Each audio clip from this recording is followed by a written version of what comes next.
see more electric vehicles in American new electric cars is exactly the announcing that they are setting a target of being fully electric. Up and down the ladder, the Chinese government has said, we want to be the world EV dominator, whatever it takes.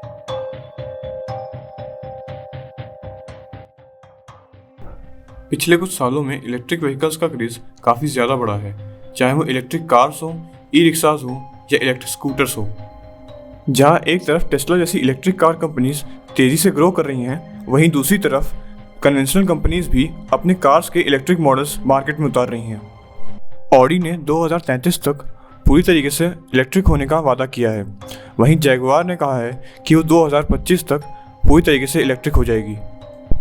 दुनिया भर की governments भी EV को support करने के लिए अपनी जनता को टैक्स एग्जेम्पशंस और सब्सिडीज़ दे रही है इलेक्ट्रिक कार्स पे। धीरे धीरे पूरी दुनिया में इलेक्ट्रिक कार्स का क्रेज़ बढ़ता ही जा रहा है, और इस क्रेज़ को देखते हुए एक सवाल उठता है कि क्या इलेक्ट्रिक कार्स सच में एनवायरनमेंट के लिए इतनी अच्छी हैं, या फिर ये बस बड़ी बड़ी कंपनीज के पैसे कमाने का एक नया जरिया है। आइए समझते हैं।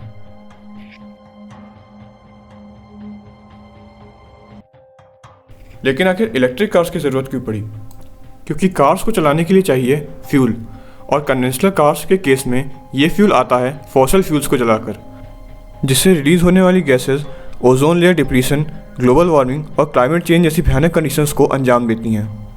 इन्हीं गैसेस के एमिशंस को रोकने के लिए हमने बनाया इलेक्ट्रिक कार्स को, जो बिजली से चढ़ने के कारण कोई भी गैसेस एमिट नहीं करती। इसीलिए इलेक्ट्रिक कार्स को एक बड़ा स्टेप माना जाता है क्लाइमेट चेंज से लड़ने के लिए।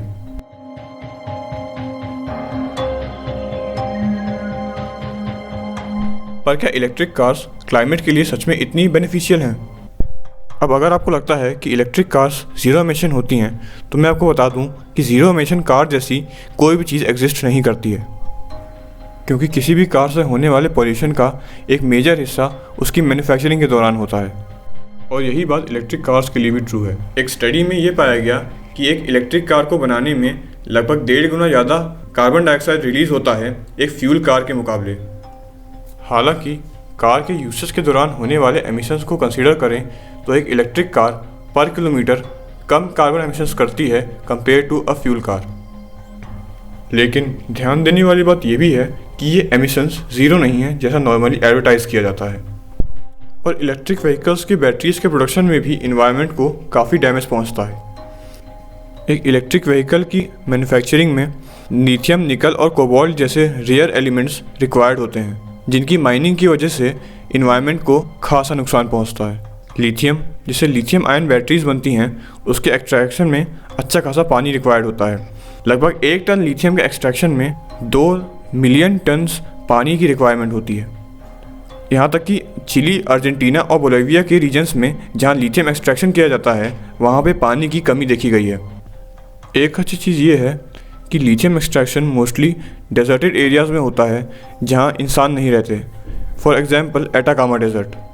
वहीं कोबाल्ट आता है अफ्रीका में स्थित कॉन्गो की माइंस से, और यहाँ हो रहे लेबर एक्सप्लॉयटेशन और चाइल्ड लेबर की वजह से इलेक्ट्रिक बैटरीज के प्रोडक्शन के ऊपर पहले ही काफ़ी सवाल उठ चुके हैं। जहाँ एक तरफ western countries luxury tech enjoy कर रही हैं, वहीं दूसरी तरफ इन मिनरल्स के एक्सट्रैक्शन से हो रहे इन्वायरमेंटल डैमेज का असर थर्ड वर्ल्ड कंट्रीज़ को उठाना पड़ रहा है। लेकिन ये प्रॉब्लम तो कन्वेंशनल कार्स के साथ भी है। इनफैक्ट फॉसिल फ्यूल से हो रहे एक्सट्रैक्शन से वाइल्ड लाइफ को काफ़ी नुकसान पहुंचता है, स्पेशली मरीन वाइल्ड लाइफ, क्योंकि ज़्यादातर ऑयल रिफाइनरीज सी सोर्स के पास होती हैं।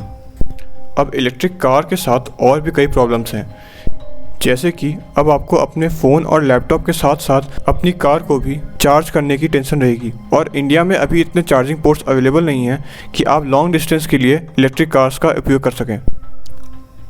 और आपने इलेक्ट्रिक कार्स के आग पकड़ने की एक ना एक खबर तो ज़रूर सुनी होगी, और इंडिया जैसे देश में जहां तापमान इतना वेरी करता है और बाढ़ और भारी बारिश आना इतनी आम बात है, इस तरह के किस्से और भी ज़्यादा कॉमन हो जाते हैं। हालांकि इस तरह की समस्याएं टेक्नोलॉजी के इम्प्रूवमेंट के साथ ही साथ ख़त्म होती जाएंगी। पर सबसे बड़ा सवाल ये है कि क्या इलेक्ट्रिक कार्स ट्रांसपोर्टेशन से होने वाले फंडामेंटल प्रॉब्लम को सॉल्व करती हैं? शायद इलेक्ट्रिक कार में प्रॉब्लम इलेक्ट्रिक वाला पार्ट नहीं बल्कि कार वाला पार्ट है। हमारी सोसाइटी आज हद से ज़्यादा कार्स पे डिपेंड करती है, लेकिन अगर हम ट्रांसपोर्टेशन का बेसिक गोल देखें तो वो लोगों को एक पॉइंट से दूसरे पॉइंट तक पहुंचाना है, और कार्स उतनी भी एफिशिएंट नहीं है जितना हम सोचते हैं। बल्कि कार से बेटर ऑप्शन पब्लिक ट्रांसपोर्ट हो सकता है। इसीलिए काफ़ी इन्वायरमेंटलिस्ट्स का ये मानना है कि क्लाइमेट चेंज को रोकने का असली सल्यूशन कार्स को इलेक्ट्रिक करना नहीं, बल्कि कार्स पे अपनी रिलायबिलिटी कम करना है। न्यू एज पब्लिक ट्रांसपोर्ट जैसे इलेक्ट्रिक बसेस, मेट्रोज और लोकल ट्रेन कार्स के कंपैरिजन में कई गुना कम CO2 एटमॉस्फेयर में रिलीज़ करती हैं, और जितने ज़्यादा लोग पब्लिक ट्रांसपोर्ट यूज़ करेंगे उतना ही ये नंबर और घटता जाएगा। और अगर ये सभी क्लीन और रीन्यूएबल एनर्जी से चल रहे हों तो क्या ही बात है। इसका एक बहुत अच्छा उदाहरण है जापान की राजधानी टोक्यो का मेट्रो सिस्टम। टोक्यो दुनिया की सबसे ज़्यादा पॉपुलेटेड सिटी है और यहाँ 80 लाख लोग रोज़ अपनी मंजिल पर मेट्रो के थ्रू पहुँचते हैं। इसीलिए अगर दुनिया भर की गवर्नमेंट इलेक्ट्रिक कार्स को सपोर्ट करने से ज़्यादा सपोर्ट बेटर और क्लीनर पब्लिक ट्रांसपोर्ट को प्रोवाइड करने में करे तो शायद एनवायरनमेंट को ज़्यादा फ़ायदा पहुँचेगा। एनीवेज, अगर आपको हमारा कंटेंट पसंद आता है तो चैनल को सब्सक्राइब करिए और बेल आइकन को प्रेस करिए। धन्यवाद।